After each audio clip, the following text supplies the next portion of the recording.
আজকে প্রথম প্রসঙ্গ স্বভাবতই পুরো বাংলাদেশ জুড়ে আজকে একটা ইস্যু, সবচেয়ে হট ইস্যু হলো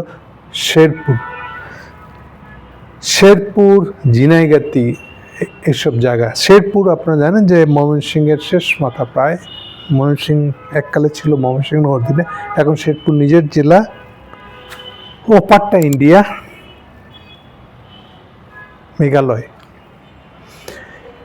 সেই শেরপুরের ঝিনাইগাতিতে সেখানে যে ইলেকশন প্রচার প্রপাগান্ডা সবই চলছে যেরকম সব জায়গায়, সেখানে বিএনপি আওয়ামী লীগের মারামারি এবং তাতে একজন জামাতের, আওয়ামী লীগ বলেছি, বিএনপি জামাতের নির্বাচনী সমাবেশের ভিতরে দাঙ্গা শুরু হয়ে যায়। শেষ পর্যন্ত ঠান্ডা মাথাতেই বলা যায় জামাতের উপজেলা সেক্রেটারি যে তাকে খুন করা হয়।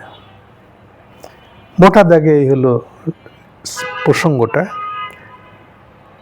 আমি যদি প্রথম আলোর ভাষায় বলি, তাদের নিউজের হেডলাইন হলো শেরপুরে জামাত নেতাকে ইট দিয়ে থেতলে নৃশংসভাবে হত্যা করা হয়েছে। জেলা আমির বলতেছেন, এটা জেলা আমিরের বয়ানে এই হেডলাইনটা বাড়ানো হয়েছে। আমার বিচারে ঘটনাটা আসলে খুবই সিরিয়াস। সেজন্য বলছি যে গতকালের ঘটনা আসলে কি ইঙ্গিত করে, কেন এরকম হলো, ঘটনা কোন দিকে যাচ্ছে, শুধু ঘটনা না, বাংলাদেশের ইলেকশন কোন দিকে যাচ্ছে তারও ইঙ্গিত আছে এটার ভিতরে। সেসব দিক নিয়ে কথা বলবো এখন। যদি প্রথমে শুরু করি যে এটার ফার্স্ট অপরাধীটা কে, যার জন্য এই ঘটনাটা ঘটলো, সেই হিসেবে প্রথম অপরাধী হলো আয়োজক। আয়োজক মানে কি আয়োজন করেছিল? আয়োজক বলতে বোঝানো হচ্ছে এই ঘটনাটা আয়োজন করেছিল ওটা একটা উপজেলার আন্ডারে, মানে উপজেলার অধীনস্থ ঘটনা, উপজেলা প্রশাসনের অধীনে। উপজেলা প্রশাসনের অ্যাডমিনিস্ট্রেটিভ প্রধানকে ইউএনও বলা হয়, আপনারা জানেন। ইউএনও ওখানে আগ বাড়ায় বুদ্ধি দেখাইতে গিয়ে তিনি একটা অভিনব কায়দায় একটা সমাবেশ ডেকেছিলেন সব প্রার্থীদের। অভিনব বলছি কেন, একটু পরে আসতেছি। এই ধরনের কোনো সব প্রার্থীদের নিয়ে কোনো সমাবেশ করতে হবে, তার নির্দেশনা, পরিকল্পনা বা এবারে ইলেকশনের নিয়ম এমন কোনো কিছু ইসি মানে ইলেকশন কমিশন থেকে জারি করা হয় নাই, এরকম কোথাও নাই। সেন্ট্রালি বলাও হয় নাই, কোনো সাংবাদিকদের সামনে বলাও হয় নাই যে আমরা এভাবে ইলেকশন করব। যদিও আমি নিজেই একসময় বলেছিলাম যে এগুলো ইলেকশনের খরচ কমানোর একটা সহজ পথ হতে পারে, যে প্রত্যেক ইভেন ইলেকশন সেন্টার মানে যেখানে গিয়ে ভোট দেয়, আপনি জানেন একটা প্রার্থীকে কেন্দ্র করে অন্তত কয়েকশো ভোট কেন্দ্র হয়। তো বেশ কয়েকটা ভোট কেন্দ্রে আপনারা প্রশাসনের নিজের কোন প্রশাসন, এখন কিন্তু প্রশাসন বলতে বুঝতে হবে নির্বাচন কমিশনের আন্ডারে প্রশাসন নিজের মতন যা ছিল ইনসাবের আন্ডারে, সেটা এখন না। ইনসাবের সমস্ত প্রশাসন এখন নির্বাচন কমিশনের আন্ডারে, অ্যাজ লং অ্যাজ ইলেকশনটা শেষ না হয়। সো এই প্রশাসনের এখন একমাত্র কাজ হচ্ছে ইলেকশনটা সুন্দর করে দেওয়া। তো তারা আয়োজন করতে পারতো, তাহলে অনেক খরচ কমতো। কিন্তু বাকি যে কথা সবাইকে বুঝে নিতে হতো, তা হলো সবাই যেন এই পদ্ধতিতে ইলেকশন করতে আসে, তার জন্য সব দলগুলোকে নিয়ে সেন্ট্রাল ইসিকে বসতে হতো, মোটিভেট করতে হতো, রাজি করাতে হতো। এটা হঠাৎ করে একটা ইউএনও তার এলাকায় শুরু করে দিলে বিচ্ছিন্নভাবে, এটা কোনোভাবে বাস্তবায়িত করা যাবে না, কারণ তারা এটা নিয়ে অভ্যস্ত না। করবে কি করবে না, এটা লাভ ক্ষতি কী হবে মেলা বিবেচনা আছে, তারা করতে দেবে না। ওই সম্ভবত উপজেলাটার নাম ঝিনাইগাতি উপজেলার যে ইউএনও, তিনি একটা অভিনব বলছে এই কারণে যে একটা এরকম অনুষ্ঠান আয়োজন করেছিলেন। সেখানে নাকি সব প্রার্থী তাদের ইলেকশনের ম্যানিফেস্টো ঘোষণা করবে। প্রথম কথা হলো ইলেকশনের ম্যানিফেস্টো, যেহেতু দল বেসড ইলেকশন হচ্ছে, এবারে ইলেকশনটা মূলত দল বেসড। বাংলাদেশের ইলেকশন দল ভিত্তিক ইলেকশনই হয় আসলে। স্বতন্ত্র 2-4 জন যে থাকে সেটা 1% হয় কিনা আমার সন্দেহ আছে। 1% মানে বা 10% মানে, কিন্তু 10% মানে 30 জন। তো 30টা এমপি স্বতন্ত্র না, স্বতন্ত্র বললেও তাদের পরিচিতি বা মূল পরিচয় কিন্তু তারা দলীয়ই, আসলে দলের সিট পায় নাই দেখে ক্যাচাল লাগছে বলে স্বতন্ত্র হয়েছে। এমনি স্বতন্ত্র বলতে যা বুঝে সেরকম না। এনিওয়ে, সার কথাটা হলো যে এখানে একটা উপজেলার ভিতরে ম্যানিফেস্টো, কৃষি ম্যানিফেস্টো, কিন্তু আপনি সেন্ট্রালেই তো করতেছেন না, আপনার উপজেলাতে ম্যানিফেস্টো দেখানোর মানেটা কি আসলে?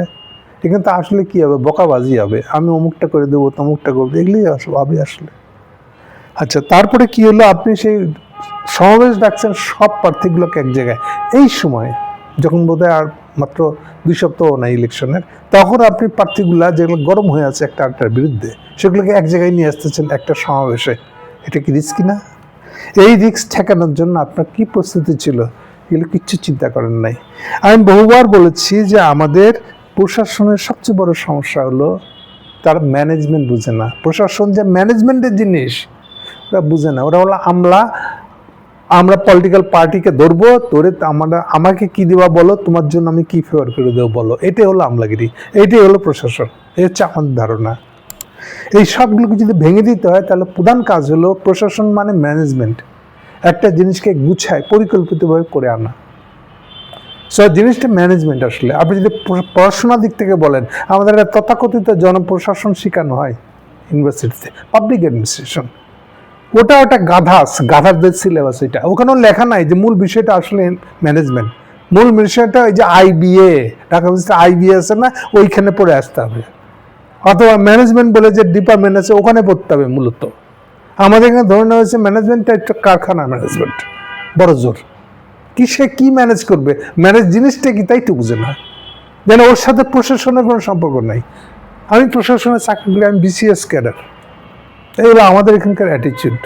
এই জিনিসটা যে ম্যানেজমেন্ট দক্ষভাবে করতে পারা, আর যার ম্যানেজমেন্ট বুদ্ধি নেই তাকে বের করে দেওয়া, তার দেখি চেয়ে ওই ঘুষ খাওয়াই হবে, আসলে ফাইল আটকে রাখবে আর ঘুষ নিবে, এটাই হবে। আর পলিটিক্যাল পার্টিগুলো, আচ্ছা উনি কি আমার দলের নাকি উনি বিএনপির, এই ভিত্তিতে আপনি প্রশাসনকে ডিল করবে। প্রশাসন যত আপনার দলের হয় তত এটা জায়েজ, দলের ফেয়ার না করলে প্রশাসনটা ভালো না। এই হচ্ছে আমাদের পলিটিক্যাল পার্টির অ্যাটিচিউড।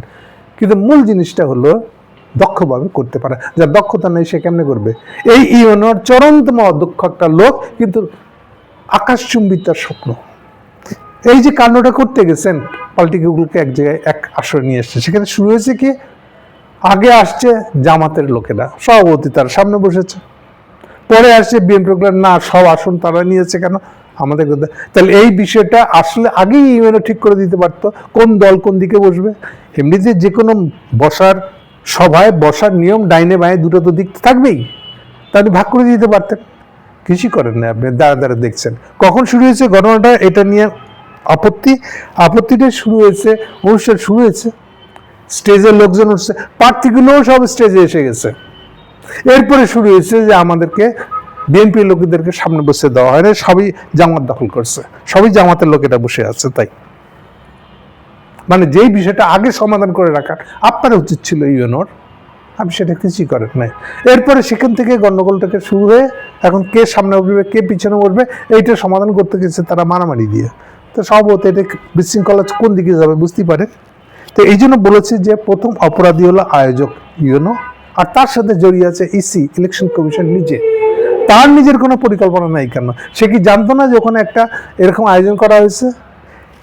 এই শেরপুর ডিস্ট্রিক্টের যে ডিসি, যে প্রধান নির্বাচন কমিশনার ওই এলাকার, তার দায়িত্ব ছিল না এগুলো জানা, কেমনভাবে করতেছে সেগুলো, কেন এই নিজে কেন আলাদা করতে যাচ্ছে, যেখানে ইসি থেকে কোনো নির্দেশনা নাই, ইশতেহার প্রকাশের কোনো অনুষ্ঠান আয়োজন, তাহলে আপনি করতে যাচ্ছেন কেন? তখন পুলিশ ছিল এবং আর্মিও ছিল, সবাই তারা দেখছে, কারণ ইউএনএর নির্দেশ না দিলে ওনারা কেমন করে। সো আলটিমেটলি কি হয়েছে, ওখানে বসা না বসাকে কেন্দ্র করে একচোট মারামারি হয়েছে। আমরা যেগুলো ভিডিও দেখতে পাইছি ফেসবুকে তো রাত্রির থেকে আছে, সেখানে দেখা যাচ্ছে চেয়ার ছোড়াছুড়ি মারামারি। আচ্ছা বুঝলাম, আমরা দুই পক্ষে মারামারি করছে। এরপরে কি হয়েছে, যারা মূলত ঝিনাইগাতি থেকে ওনা আসছে এরাই জামাতের লোকলা বেশি, তারা এইবার তাদেরকে যে বাজার দিয়ে যেতে হয় সে বাজারে গিয়ে বসে আছে এবার বিএনপির লোকেরা, ওটা দখল করে মারবে তাদেরকে। শুধু মারবেই না, রীতিমতন ফেসবুকে স্ট্যাটাস দিয়ে বলেছে যে ওইটার যে জামাতের যে প্রার্থীটা সম্ভবত বাদল না কিছু একটা নাম হবে, বাদলকে এই বাজার দিয়ে যেতে দেবো না। ফেসবুকে স্ট্যাটাস দিয়ে বলতেছে তারে জবাই করা হবে, কেউ কিছু জানে না এটা, না অ্যাডমিনিস্ট্রেশন মানে পুলিশ প্রশাসন জানে না, না ওই বেকুব ইউনো সেও জানে না যে এই ধরনের পরিস্থিতি অলরেডি শুরু হয়ে গেছে। তামাশাটা হলো এইটা নিয়ে আজকে বিএনপি একটা স্টেটমেন্ট দিচ্ছে। আজকাল বিএনপির স্টেটমেন্ট আসতেছে, তারেক জিয়ার এক বিশেষজ্ঞ আছে, তার পরামর্শক উপদেষ্টা আছে, তাকে বানানো হয়েছে ইলেকশন পরিচালনা কমিটির মুখপাত্র। তিনি কিন্তু স্বীকার করে নিচ্ছেন যে আসলে আমরা এরকম করেছি।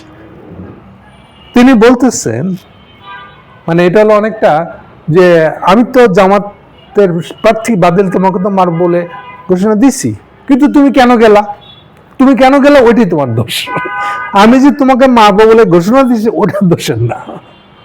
এই হচ্ছে মাহাদি আমিন সেই উপদেষ্টার স্টেটমেন্ট কিন্তু এই ঘটনাকে উপলক্ষে সে একটা স্টেটমেন্ট দিচ্ছে।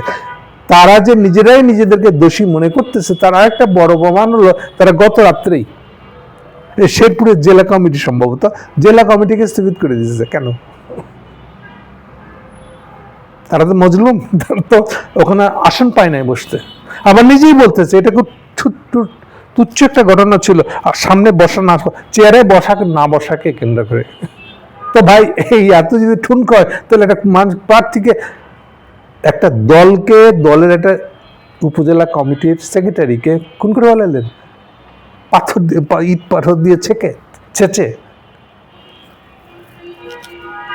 তাহলে সেটা হলো আজকে আমিন সাহেবের এই বক্তৃতাটা, এই স্টেটমেন্টটা। তারা বলছে যে কেন তারা ওই বাজার দিয়ে যেতে হবে তাদেরকে। আচ্ছা, তার একটা ব্যাখ্যা আগে ওই সময় যে হিচ হয়েছে, বাতচিত কথার ঝগড়া হয়েছে, সেখানে কিন্তু জামাতের সেক্রেটারি বলেছে বা বাদল নিজেও বলেছে যে কেন তাদেরকে বাজারে দিয়ে যেতে হবে। তারা বলছে প্রশাসন যেন তাদেরকে ব্যবস্থা করে দিয়ে তারা বাজারের বিরুদ্ধে যেতে হবে। কেন? ওরা যদি বাজারের বিরুদ্ধে না যায়, আরেকটা গ্রাম ঘুরপথে যায়, তাহলে কাল থেকে তাদের বিরুদ্ধে প্রচারণায় পালাইছে তারা। সেই জন্য তারা বলতেছে আমাদেরকে ফাঁদে পেলে বেজ্জতি করার একটা চেষ্টা, যাতে কালকে এটা নিয়ে ক্যাম্পেইন করতে পারে। সেটা শোনে দেখে বাজার ভিতর দিয়ে যেতে গেছে এবং তারা হামলার বিচ্ছিন্ন হয়ে গেছে এই উপজেলা সেক্রেটারিটা। সম্ভবত একটা সুযোগ নিয়ে তাকে মেরে ফেলা হয়েছে। সার কথা হলো যে এখানে কেউ কারো পরোয়া করে নাই। কেন এরকমটা হলো আবার? এই যে পরোয়া করছে না, আমাকে মেরেই ইলেকশনে নির্বাচিত হতে হবে, এইটা কেন? এইটার পিছনে এবার টানতে গেলে একেবারে মূল লোকটার নাম হলো ডাক্তার ইউনূস, আমাদের চিফ অ্যাডভাইজার। কেন তাকে নির্দেশ? কারণ দেখেন ইলেকশন কমিশন এরকম হয়ে গেছে কেন সেন্ট্রাল ইলেকশন কমিশন জানলো না যে এই ধরনের ঘটনা ঘটতেছে? তার একটা উদাহরণ দিয়ে বলি আমি। দেখেন কি অবস্থা হচ্ছে। ইউনূস সাহেব নিজেই যে পদ্ধতিতে 25 তারিখে তারেককে নিয়ে আসছে দেশে, যে উনি তারেককে একটা ফেভার করবেনই, রাজকীয় বেশে 7 কিলোমিটার ঢাকার রাস্তা জুড়ে পায়ে হেঁটে তাকে বাসে করে নিয়ে যাওয়া হবে, যেন ওই দিনই তার নির্বাচনের ক্যাম্পেইনের অর্ধেকটা উনি করেই ফেলেন। এটা নিয়ে প্রশ্ন উঠবে না যে আপনি এক পক্ষে একটা লোককে দিচ্ছেন, তার সিকিউরিটি দরকার, ঠিক আছে, এয়ারপোর্ট থেকে নেমে হাই সিকিউরিটি জায়গায় নিয়ে যেখানে যেতে চায় সেখানে পৌঁছে দেন ডাইরেক্ট। রাস্তায় মিছিল করে গ্যালাপ করে, একদম মিলিটারি গ্যালাপ জানেন, জোড়া পায়ে লাফানো, তো গ্যালাপ করে আর্মি দিয়া তাকে 7 কিলোমিটার রাস্তা স্কট করে দিয়ে দেওয়া হলো। কেন? এই প্রদর্শনীটার দরকার কি ছিল? এটা কি ইউনূস সাহেব জানেন না যেটা একটা প্রদর্শনী হইতেছে? ইলেকশনের আগে এটা একটা প্রদর্শনী করে দেওয়ার সুযোগ করা হচ্ছে। আর্মিগুলো তো বিএনপি কিনে নেয় নাই, তাই না? এটা তো একটা রাষ্ট্রের, তা আর্মি দিয়ে এটা করা হলো কেন? ওনার যদি সিকিউরিটি লাগে, একটা সিকিউরড গাড়িতে করে কেন পাঠায় দেওয়া হতো যেখানে যেতে চান। আপনি 7 কিলোমিটার নিয়ে গেলেন কেন? কেউ জানে না। এর মানে হলো প্রথম অপরাধ আপনি ইউনূস, আপনি ঠিক করেছেন কাকে ফেভার করবেন, কাকে কম ফেভার করবেন। আপনি ঠিক করবেন, সবকিছু আপনার কন্ট্রোলে আসতে হবে, থাকতে হবে। এই যে আপনার খায়েশটা, এটিতে সব প্রবলেম তৈরি করবে। ঠিক একইভাবে এইবার আপনার এই ইচ্ছাগুলাকে বাস্তবায়ন করবে কে? বাস্তবায়ন করবে ইসিটা। এবার আপনার অঙ্গুলে হলো না থেকে যাবে। ট্র্যাডিশনালি বাংলাদেশে ইলেকশন কমিশনার কখনো চিফ এক্সিকিউটিভের সাথে ডাইরেক্ট কথা বলে না। চিফ অ্যাডভাইজার বা ওটা প্রধানমন্ত্রীর পদ, প্রধানমন্ত্রীর সাথে ডাইরেক্ট কথা হয় না, কারণ প্রধানমন্ত্রীর অধীনে সে কোনো কর্মচারী না, সে রাষ্ট্রপতির অধীনের কর্মচারী। অথচ তাকে আপনারা ইলেকশন কমিশনকে বানায় রাখছেন, ইউনূস সাহেব নিজের অঙ্গুলি এলেন না। এই কারণে দেখেন কি কি ঘটেছে। যেদিন থেকে ইলেকশন প্রচারণা করা যাবে তার 2 দিন আগে থাকতে তারেক সাহেব চলে গেলেন তার করাইল বস্তি এলাকায়। প্রচার করার সুযোগ শুরু হয় নাই, তার আগে তো উনি করে গেছেন। করে গিয়ে সেখানে গিয়ে বলতেছেন আপনি তাদেরকে ফ্ল্যাট দিবেন। আচ্ছা, এরকম ফ্ল্যাট দিব বলা যায় ইলেকশন ক্ষেত্রে? শুধু তাই না, পরের দিন FRCS পাস করা ডাক্তারদের লাইন ধরে টেবিলে বসায় দিচ্ছেন, তাদেরকে ফ্রি চিকিৎসা দিতেছেন। এটা দেওয়া যায়? ইলেকশনের আগে এগুলো, এই ধরনের লোক দেখানো কোনো কিছু দেওয়াটা যে অপরাধ, এটা ইলেকশন কমিশন জানে না? প্রতিদিন রাত্রে, যেদিন উনি ঢাকার বাইরে যান, ফিরেন রাত্রে 8টা 10টা 2টা ভোর 2টা, এবং 8টার পরে মাইক বাজানো নিষেধ। দিব্যি মাইক বাজাতে সমাবেশ করতেছেন। এগুলো একটা ইলেকশনের নিয়ম ভঙ্গ করার না? কিন্তু এগুলো কি ইসি দেখে নাই নাকি টিপে দিছে ইউনূস সাহেব যে একটু খাতির করো ইয়েকে, তারেকের ব্যাপারে একটু খাতির করে, এরকম? এগুলো তো তাই প্রমাণ করে। তার মানে পুরো কন্ট্রোলটা তো আপনি সিইসি, চিফ ইলেকশন কমিশন, আপনি নেন নাই, মানে পুরো একটা দায়িত্ব ছেড়ে দিয়ে রাখছেন। তাহলে এইটা তো আপনি তো এই ইউনূস সাহেব অরিজিনাল, এবং তার ইমিডিয়েট উত্তরসূরি হলেন আপনি। আপনি এইভাবে ইলেকশনটা পরিচালনা করেছেন। সো আপনি তো মারামারিটা লাগানোর দায়িত্ব তো আপনার, আপনি দায়িত্ব পালন করতেছেন। এই পুরো জিনিসটা কন্ট্রোলটা আপনি নিজে নেবেন না নেন নাই? আজকে এই ঘটনাকে উপলক্ষে সরকারকে বিবৃতি দিতে হয়েছে, ইউনূস সাহেবের বিবৃতি ছাপাচ্ছে কেন? একটা এলাকায় ইলেকশনকে কেন্দ্র করে একটা আইন শৃঙ্খলা পরিস্থিতির অবনতি ঘটেছে, খুন হয়েছে একজন। এই ঘটনাটা কমপ্লিটলি স্বরাষ্ট্র মন্ত্রণালয়ের দায়িত্ব না, এটা হলো ইলেকশন কমিশনের আন্ডারে এখন স্বরাষ্ট্র মন্ত্রণালয়। ইলেকশন শুরু হয়ে যাওয়ার পর এটা তাই হয়। তাহলে সরকার এখানে বিবৃতি দিচ্ছে কেন? আবার বলতেছে এটা নিয়ে আমরা তদন্ত শুরু করছি। তদন্ত আপনি কেন করবেন? এই তদন্ত বন্ধ, সবকিছুর কন্ট্রোল হবে, প্রধান কর্তা হবে ইলেকশন কমিশনার চিফ। সরকার কেন করবে? এটাই তো প্রমাণ হচ্ছে আপনি কিভাবে জিনিসটার মধ্যে হাত ঢুকায় বসে আছেন। সবকিছুর ভিতরে আপনার কর্তৃত্ব আছে একটা, এবং আপনার এই কর্তৃত্ব রাখাটা আপনার একটা বিরাট ক্ষমতা, মানে এটা আপনাকে দেখাইতে হবে। সো এই দেখাবেন যখন, তখন এরপরে কি একটা ফেয়ার ইলেকশন হবে? ন্যূনতম কোনো লেভেল প্লেইং ফিল্ড হবে? কখনই হবে না এটা। সো আপনি এই পুরো ঘটনাটার জন্য দায়ী। আপনি এইভাবে একটা ইলেকশন করতে চান। একই কথা নিশ্চয়ই কিছুটা বলছেন আবার দেখো জামাতকে, কারণ আজকে আবার দেখতেছি তারেক কেন একা গাড়ি নিয়ে ঘুরবে, জামাতকে একটা গাড়ি ধরে দিচ্ছেন। আচ্ছা, আর কেউ নাই? এখন জনের সবার একটা করে গাড়ি দিবেন, বুলেট প্রুফ গাড়ি, সবাইকে একটা করে, বাস সবাইকে একটা করে, গাড়ি হলো তো একটা বাস। মানে কি বলবো, পুরো ইলেকশনটাকে আপনি বানায় রাখছেন আপনার অঙ্গুলি হেলনের কাহিনী হিসাবে। আপনি বিরাট বীর, বাংলাদেশের রাজা আপনি, আপনার অঙ্গুলিতে সমস্ত কিছু ঘটে, এমনকি ইলেকশনটা ঘটে। তাহলে কি হলো এটা? একদিকে আমরা দেখছি একটা গাধা, একটা ইউনো, আর উপর মহলে এইসব জিনিসগুলা, পুরো জিনিসটা এই খুনাখুনিটা এই কারণে হয়েছে। এখন এর ফলে কি হবে? এখন জামাতের বিবৃতি দেখেন, জামাত বলতে 24 ঘন্টার মধ্যে যদি আপনি সবাই অ্যারেস্ট না করেন, তাহলে আপনারা এরপরে দায়িত্ব আপনাদের, ইলেকশন বন্ধ হয়ে যাবে, হুমকি দিয়ে দিচ্ছে রীতিমতন। এখন কি হবে? এখন ইউনূস সাহেবকে আবার সবাইকে কাছে থেকে আবার সবাইকে একটা করে ললিপপ ধরাই দিবে, এ পর্যন্ত যেভাবে করে আসছে সেরকম, আর এভাবে একটা ইউনূস সাহেবের শাসন চলতে থাকবে। কি সুবিধা না? উল্টাই মাহাদি আমের আবার উল্টা প্রশ্ন করতেছে, প্রশাসন কেন পরিস্থিতিকে স্থিতিশীল রাখতে পারলো না? বুঝেন এবার? ও এটা বলতেছে না যে আমার কর্মীরা কেন বাজারে ধরে দাঁড়ায় বসে থাকলো, যে আমরা ফেসবুকে ঘোষণা দিয়ে বলতেছে আমরা বাদলকে জবহ করব, এই জিনিস রেফার করতেছে না। কিন্তু ওখানকার ফিল্ড রিপোর্ট, অজস্র ফিল্ড রিপোর্ট ফেসবুক ভরে গেছে, এবং কিন্তু অস্বীকার করছে না, এই মাহাদি আমিনও কিন্তু অস্বীকার করছে না যে তারা এটা করে নাই। উনি বলতেছেন জামাতের যিনি প্রার্থী ছিলেন তাকে বারবার পুলিশ প্রশাসন, আইন শৃঙ্খলা বাহিনী, সেনাবাহিনী, এমনকি বিএনপি নেতা কর্মীরাও হাত জোর করে অনুরোধ করেছিল যে আপনি বাজারের ভিতর দিয়ে যান না। কেন? বাজারের ভিতরে আমাদের লোক আপনাকে মারার জন্য দাঁড়াচ্ছে। মজার কথা বলছে না? আমার লোক বাজারে দাঁড়ায় আছে আপনাকে মারার জন্য, আপনি কিন্তু যায়েন না বাজার দিয়ে, আপনি কারো কথা শুনলেন, সুতরাং দোষ আপনার। বোঝা গেল? এখন এই পুরো ঘটনাটাকে ইংলিশ কিভাবে সামলাবেন? এরা কি ইলেকশন মন্ডলের দিকে যাবে আলটিমেটলি?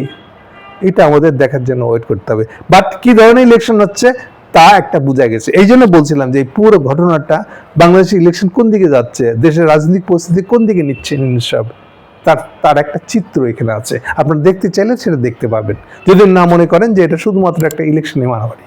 Thank you.